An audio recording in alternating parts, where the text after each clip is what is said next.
Hello friends, welcome back to Anvesha Raj channel. आज हम लोग पढ़ेंगे देवनागरी लिपि का उद्भव एवं विकास। ठीक है, आज हम लोग देवनागरी लिपि का पूरा चर्चा करेंगे। ठीक है, उसके बारे में पढ़ेंगे। यहाँ पे देखिए, प्रत्येक भाषा की अपनी एक लिपि होती है। ठीक है, मतलब हर भाषा की अपनी लिपि होती है। ठीक है, जिसमें उस भाषा को लिखा जाता है। ठीक है, मतलब भाषा को उसकी लिपि से ही लिखा जाता है। ठीक है, लिपि का आधार लिखित संकेत होते हैं। ठीक है, मतलब लिपि क्या होता है, मतलब निश्चित चिन्ह।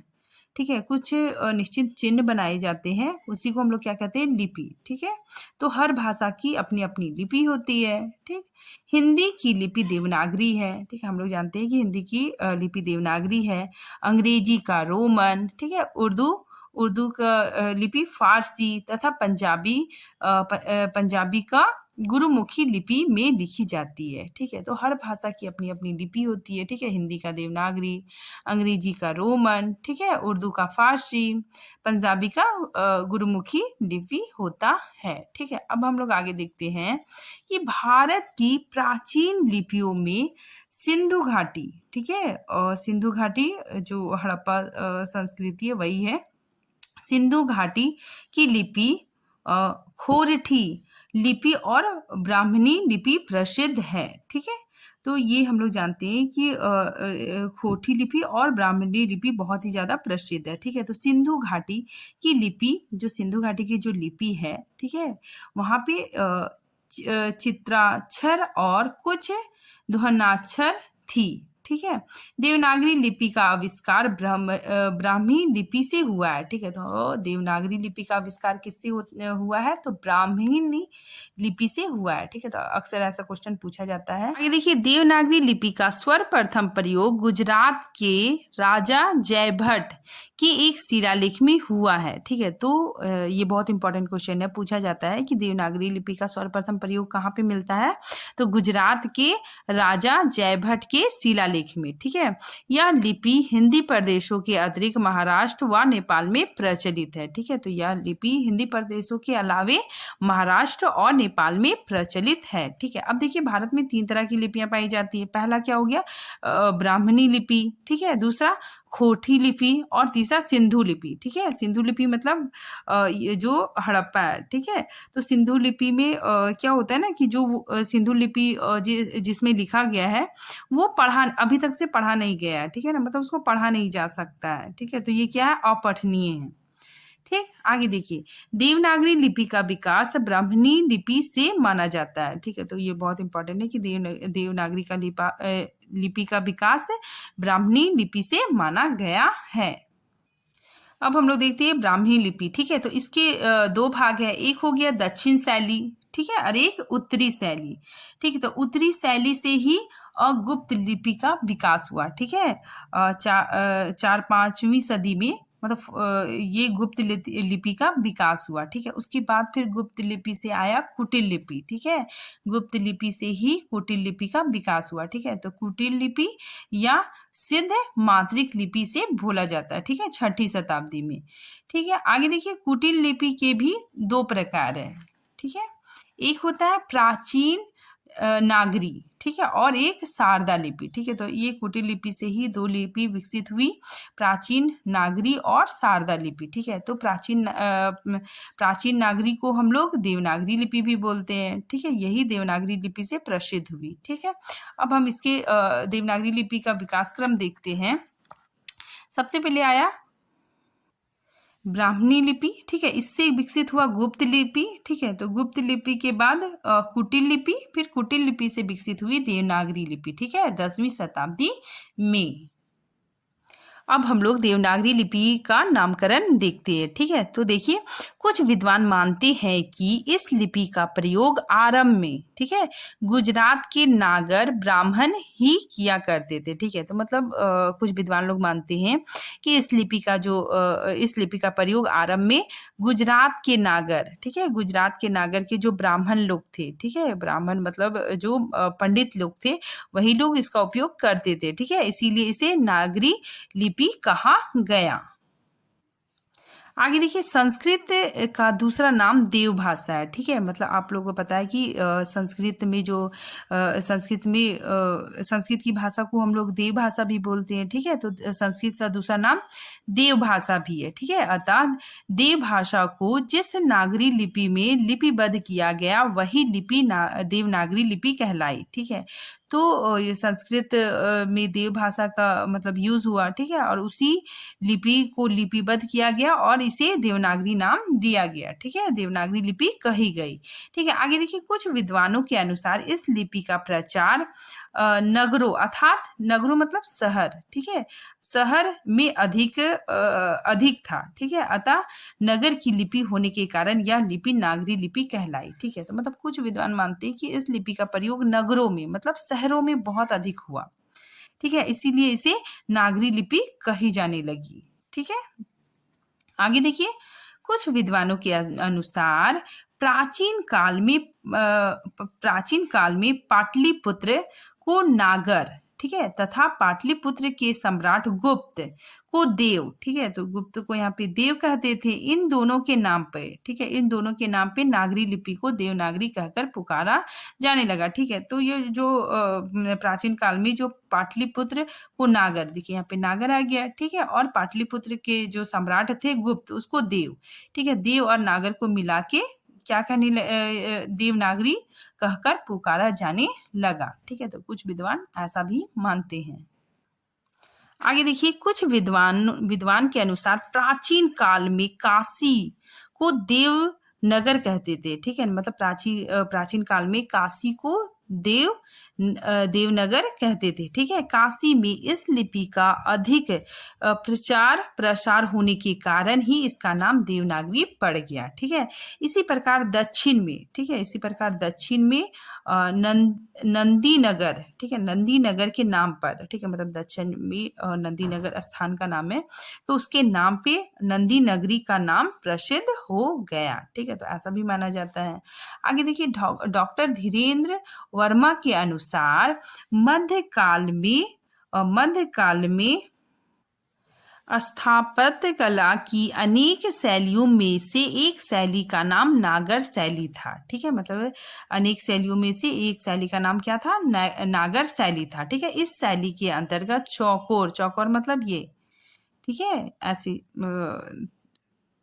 चौकोर मतलब क्या हो गया ना, मतलब स्क्वायर के जैसा। ठीक है, इसकी आकृति बनाई जाती थी। ठीक है, इधर नागरी लिपि के अक्षरों में भी चौकोर आकृति होती है। ठीक है, हम लोग देखते हैं कि नागरी लिपि के अक्षरों में भी चौकोर आकृति पाई जाती है। ठीक है, जैसे देखिए ग में भी आ रहा है। ठीक है, प भ म, तो इन सभी अक्षरों में भी ये चौकोर आकृति पाई जाती है। ठीक है, आगे यहाँ पे देखिए, उपरोक्त सभी मत, मतलब ये ऊपर का जितना सारा जो मत है, ठीक है, विद्वानों का जो मानना है, तो उपरोक्त सभी मत कल्पना अथवा अनुमान पर ही आधारित है। ठीक है, तो ये सारा कुछ कल्पना और अनुमान पर ही आधारित है। वास्तव में इस संबंध में इतना ही कहा जा सकता है कि देवनागरी लिपि का विकास ब्राह्मणी लिपि से ही हुआ है। ठीक है, अब ब्राह्मी लिपि की उत्तरी शाखा को नागरी कहा जाता है। ठीक है, तो ब्राह्मणी लिपि कहाँ से विकसित हुआ? उत्तरी शाखा से। ठीक है, तो उत्तरी शाखा को नागरी कहा जाता था। ठीक है ना, जो बाद में, ठीक है, बाद में देव भाषा, ठीक है, देव भाषा क्या? संस्कृत से जुड़ा हुआ है। ठीक है, तो देव भाषा संस्कृत से जुड़ी हुई है। ठीक है, उसके परिणाम स्वरूप नागरी का नाम देवनागरी हो गया।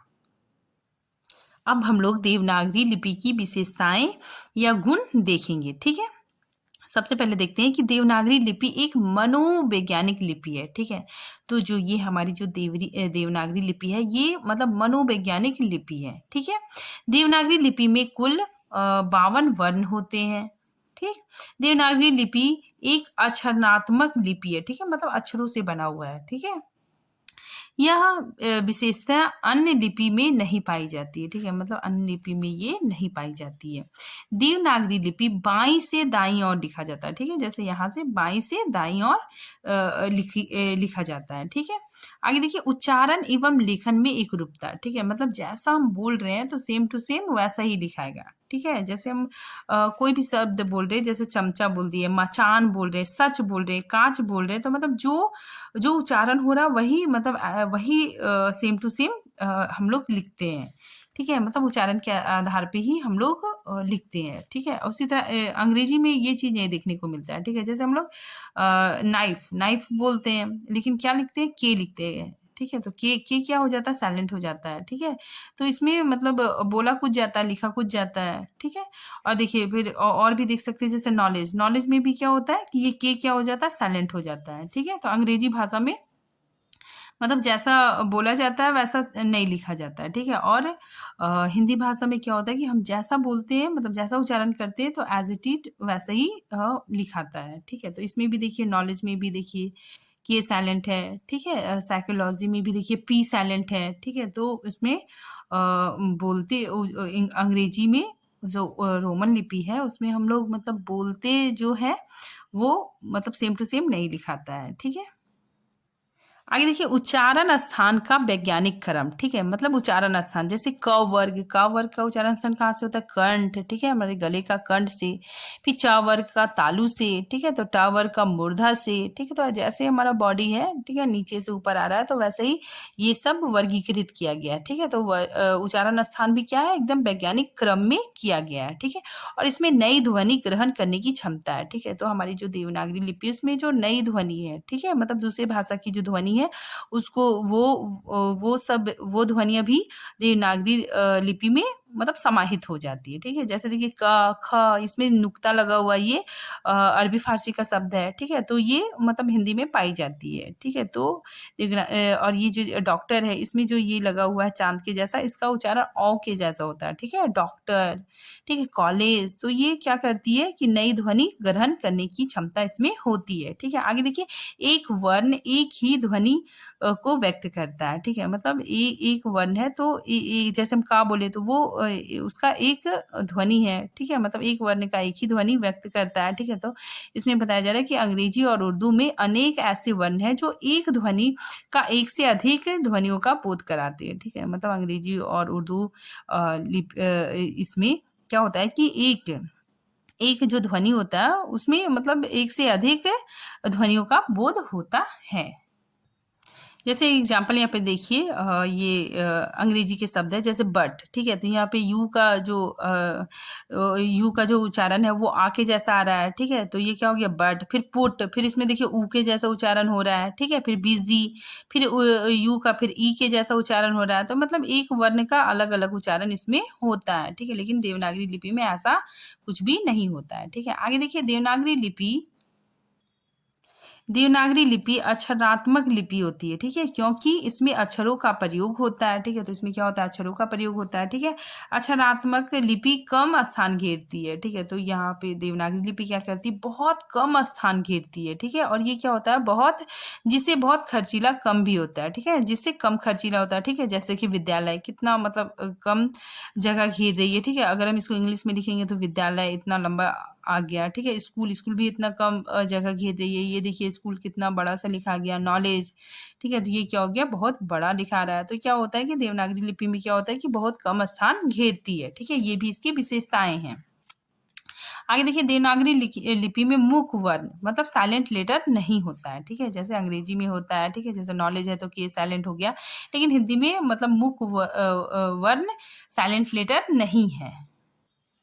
देवनागरी लिपि के प्रत्येक ध्वनि के लिए एक निश्चित वर्ण होता है, ठीक है। मतलब इसमें प्रत्येक ध्वनि के लिए एक निश्चित वर्ण होता है, ठीक है। देवनागरी लिपि में का को लिखने के लिए का ही लिखते हैं, ठीक है। मतलब इसका प्रत्येक ध्वनि का एक निश्चित वर्ण होता है, ठीक है। लेकिन अगर हम रोमन में देखिए, जैसे देखिए का ध्वनि कई तरह से लिखा जाता है। देखिए यहाँ पे कैट हो गया, सी का प्रयोग किया, ठीक है। केमिस्ट्री, फिर इसमें क्या हो जा रहा है, सी एच हो जा रहा है, ठीक है, CHE हो जा रहा है, ठीक है। अगर हम किंग लिख रहे हैं तो क्या हो जा रहा है, के हो जा रहा है। मतलब ये का प्रयोग मतलब रोमन लेटर में अलग अलग होता है, ठीक है। क्वीन, तो इसमें क्या हो गया, क्यू हो गया, ठीक।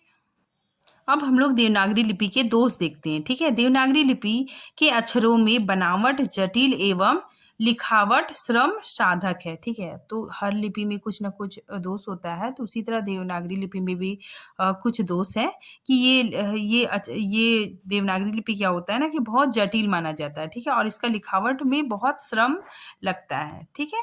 आगे देखिए, नागरी लिपि में वर्णों की संख्या अधिक होती है, ठीक है। तो देवनागरी लिपि में क्या है कि वर्णों का संख्या बहुत अधिक है, ठीक है। ऐसा मतलब विद्वान लोग मानते हैं कि नागरी लिपि में वर्णों की संख्या बहुत अधिक है, ठीक है। और लेखन टंकन, टंकन मतलब टाइपिंग, ठीक है, जो हम लोग टाइप करते हैं कंप्यूटर में। और मुद्रण, मुद्रण मतलब प्रिंटिंग की दृष्टि से भी यह जटिल लिपि है, ठीक है। तो ये भी टाइपिंग करने में बहुत लोगों को बहुत हार्ड लगता है, तो ये भी क्या है बहुत मतलब मुश्किल लगता है, तो ये भी इसकी मतलब इसका दोष है।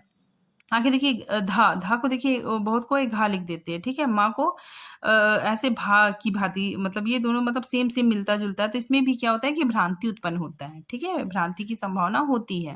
देवनागरी लिपि में अनेक अक्षरों को संयुक्त रूप में और अलग अलग दोनों तरह से लिखा जाता है, जिससे भ्रम की स्थिति उत्पन्न होती है, ठीक है। मतलब अलग अलग, जैसे यहाँ पे द्वंद्व लिखा हुआ है तो इसको ऐसे भी लिखा जाता है, तो इससे भी लोगों में क्या होता है ना कि भ्रम उत्पन्न हो जाता है, ठीक है।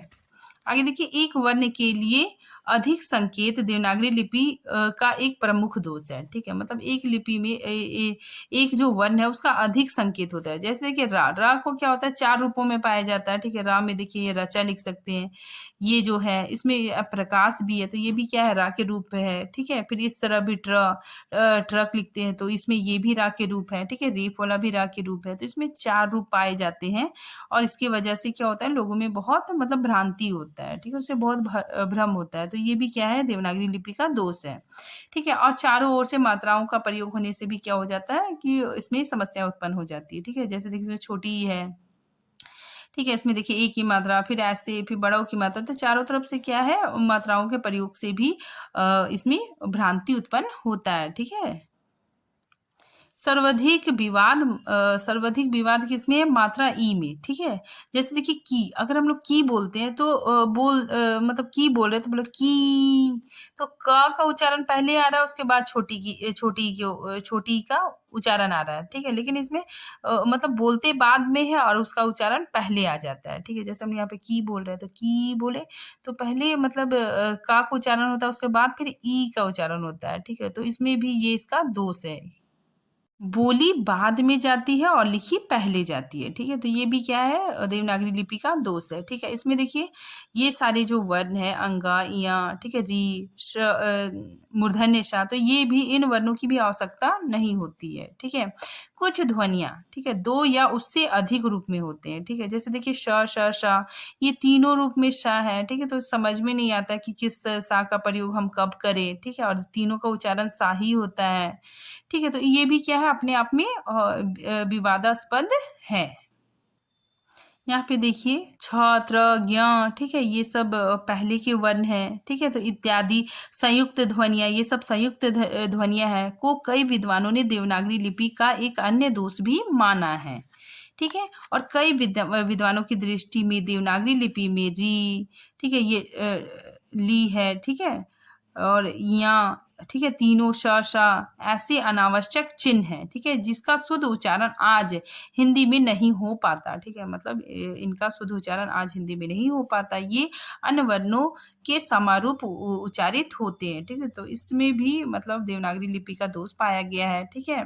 इसमें तीव्र लेखन, इसमें क्या होता है कि बहुत हम लोग स्पीड से लिख नहीं पाते हैं, ठीक है। देवनागरी लिपि में बहुत मतलब जल्दी से लिखावट नहीं हो पाती है, ठीक है। जैसे हम लोग अंग्रेजी लेटर में तो बहुत जल्दी लिख लेते हैं, लेकिन हिंदी में नहीं हो पाता है, ठीक है। आगे देखिए संयुक्त अक्षर लिखने की कोई व्यवस्था नहीं है, ठीक है। मतलब संयुक्त अक्षर लिखने की कोई व्यवस्था नहीं है। आगे देखिए मात्राएं आगे पीछे ऊपर नीचे सब जगह लगने से पढ़ने लिखने में गति ना होना, ठीक है। मतलब आगे पीछे इतना सारा मतलब मात्राएं लगती है, तो इसमें भी क्या होता है कि लिखने की गति में बहुत लिखने की गति धीमी हो जाती है, ठीक है। आगे देखिए खा, ठीक है, तो ये दोनों खा में भी कंफ्यूज होता है, ठीक है। अगर ऐसे खा लिखते हैं तो इसे र व लगता है, ठीक है। तो इसके लिखने से भी मतलब लिखने का भी ये गलत तरीका है, ठीक है। तो ये भी देवनागरी लिपि का दोष के अंतर्गत आ जाएगा। अब हम लोग देखते हैं देवनागरी में सुधार और संशोधन। ठीक है, देवनागरी लिपि में जो सुधार और संशोधन हुआ है, अब हम लोग इसके बारे में पढ़ेंगे। सबसे पहले आता है तिलक फॉन्ट।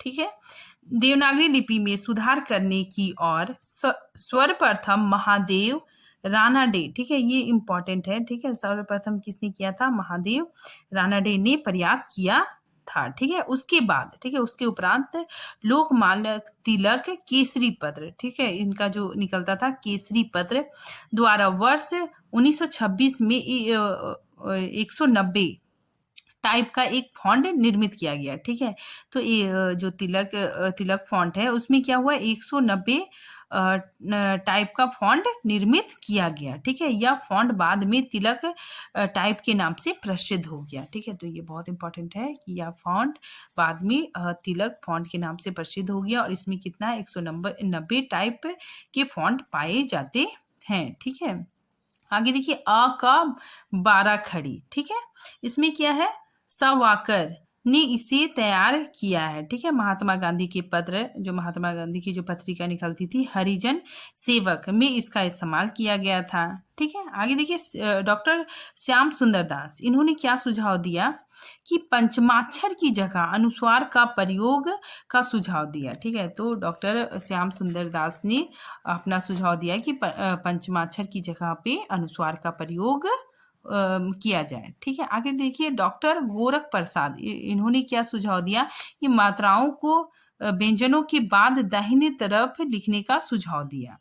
ठीक है, आगे देखिए डॉक्टर निवास जी ने सुझाव दिया। ठीक है, देखिए डॉक्टर निवास जी ने सुझाव दिया कि महाप्राण वर्णों की जगह पे अल्प प्राण वर्णों के नीचे कोई चिन्ह लगा दिया जाए। ठीक है, जिससे वर्णों की संख्या कम हो जाए। ठीक है, आगे देखिए डॉक्टर सुनीति कुमार चटर्जी, ठीक है, इन्होंने क्या सुझाव दिया कि देवनागरी के स्थान पर रोमन के प्रयोग का सुझाव दिया। ठीक है, लेकिन इतने सारे इन्होंने मतलब इन लोगों ने सुझाव दिया, लेकिन किसी को उतना मान्यता नहीं दिया गया। ठीक है, नागरी लिपि सुधार समिति, इसका गठन काका कलेकर की अध्यक्षता में 1935 में हिंदी साहित्य सम्मेलन के इंदौर अधिवेशन में हुआ था। इस प्रकार देवनागरी के सुधार के लिए समय समय पर अनेक प्रयास किए गए। ठीक है, मतलब देवनागरी लिपि पे मतलब समय समय पर सुधार संशोधन होता ही रहा। ठीक है, इसका मुख्य उद्देश्य टंकन, मुद्रण तथा तार आदि में और अधिक सुविधा और सरलता लाना है।